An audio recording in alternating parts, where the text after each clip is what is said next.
जिनके आखिरी उंगली के नाखून का भी ऑपरेशन नहीं हुआ, वो आपको बाईपास कराने के लिए हॉस्पिटल का सजेशन देने आ जाएंगे।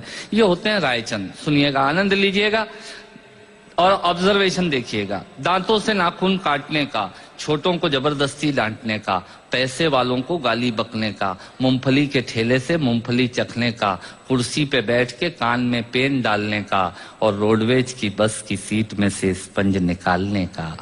मजा ही कुछ और है, मजा ही कुछ और है। एक ही खूंटी पे ढेर सारे कपड़े टांगने का, साइकोलॉजी है। एक ही खूंटी पे ढेर सारे कपड़े टांगने का, नए साल पे दुकानदार से कैलेंडर मांगने का, ये एक शौक होता है। क्यों सेठ जी, इस बार कैलेंडर वैलेंडर नहीं आए क्या? मैंने कहा तेरे घर में जगह तो है नहीं टांगने की, क्या भाभी की चोटी पे टांगेगा कैलेंडर? पर आदमी मांगता जरूर है, फोकट की डायरी और कैलेंडर मांगने का। एक ही खूंटी पे ढेर सारे कपड़े टांगने का, नए साल पे दुकानदार से कैलेंडर मांगने का, चलती रेल में चढ़ने का, दूसरों की चिट्ठियां पढ़ने का, मांगे हुए स्कूटर को तेज भगाने का और खुद को नींद नहीं आने पे पत्नी को जबरदस्ती जगाने का। मजा ही कुछ और है, मजा ही कुछ और है। चोरी से फल फूल तोड़ने का, खराब ट्यूबलाइट और मटकों को फोड़ने का, पड़ोसन को घूर घूर के देखने का। भैया ऐसे खुश हो रहे हैं जैसे उनका चरित्र चित्रण हो रहा है। चोरी से फल फूल तोड़ने का, खराब ट्यूबलाइट और मटकों को फोड़ने का, पड़ोसन को घूर घूर के देखने का, अपना कचरा दूसरे के सामने फेंकने का, बाथरूम में बेसुरा गाने का और थूक से टिकट चिपकाने का। मजा ही कुछ और है, मजा ही कुछ और है।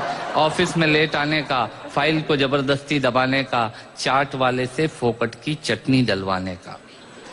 भैया थोड़ी चटनी देना।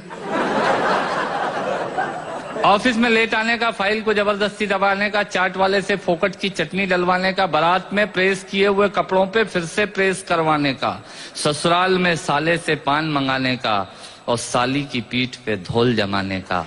मजा ही कुछ और है, मजा ही कुछ और है। ब्याज के माल से मलाई खाने का, थर्ड क्लास ससुराल को फर्स्ट क्लास बताने का।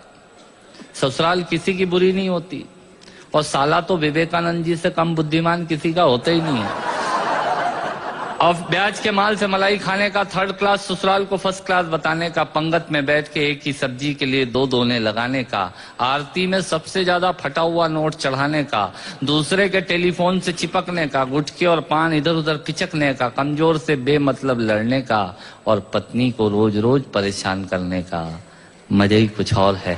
मित्रों, श्रोताओं को भी कविता सुनाने का मजा ही कुछ और होता है, पर मन मेरा उस वक्त रोता है जब मजे के लिए शब्द अपने अर्थ खो जाते हैं और कुछ श्रोता तो बैठे बैठे ही सो जाते हैं, और कुछ श्रोता तो बैठे बैठे ही सो जाते हैं। यदि आप जीवित और जागृत हैं तो प्रमाण बताइए। कविता खत्म करता हूँ, तालियां बजाइए।